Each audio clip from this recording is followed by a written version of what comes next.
दुनिया में सबसे महंगा चीज सोना, तेल या गैस नहीं है, बल्कि दुनिया की सबसे महंगी चीज है पानी। हर एक बूंद अब एक हथियार बन चुकी है, और ऐसी जंग जिसमें गोली नहीं चलती बल्कि पूरे शहर मिट जाते हैं, जिसे कहते हैं वाटर वॉर।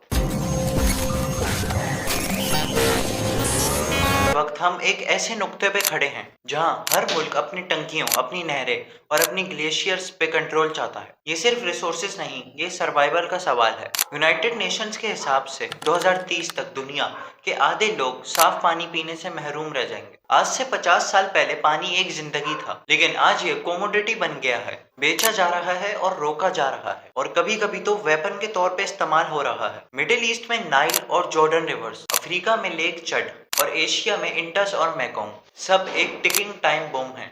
साउथ एशिया दुनिया का सबसे ज्यादा वाटर डिपेंडेंट रीजन है। पाकिस्तान और इंडिया दोनों की इकोनॉमी और जिंदगी दोनों ही पानी पर चलती हैं। 1960 का इंडस वाटर ट्रीटी एक ऐसा मुआहिदा था जिसमें दोनों मुल्कों ने डिसाइड किया कि किन नदियों का पानी किस मुल्कों के पास जाएगा। लेकिन जब आज ग्लेशियर्स मेल्ट हो रहे हैं और इंडिया नए डैम्स बना रहा है, पाकिस्तान के अंदर ये डर बैठा जा रहा है कि क्या दरिया का रुख बदलने की साजिश चल रही है। इंडियन मीडिया के कुछ एक्सपर्ट्स कहते हैं कि वाटर इज आवर वेपन, और पाकिस्तानी एनालिस्ट कहते हैं कि अगर पानी को रोका गया तो ये जंग की सीधी दावत होगी। हिमालय, जहाँ से एशिया की सबसे ज्यादा बड़ी नदियां निकलती हैं, उन्हें एशिया का वाटर टावर्स कहा जाता है। लेकिन अब ये टावर्स पिघलने लगे हैं। नासा और चाइनीज अकेडमी रिसर्चेस के मुताबिक 21,000 तक 60% ग्लेशियर्स खो सकते हैं।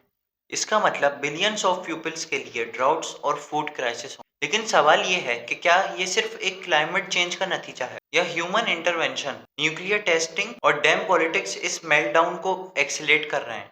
हर एक ड्रॉप का इफेक्ट होता है। जब दरिया सूखता है तो फसल खत्म होती है, और जब इकोनॉमी हिलती है तो सरकार ही हिल जाती है। पाकिस्तान जैसे मुल्कों में 90% एग्रीकल्चर इरिगेशन बेस्ड है। अगर इंडस सिस्टम डिस्टर्ब हुआ तो हमारी रोटी, हमारा कपड़ा और हमारा सब खतरे में आ जाएंगे।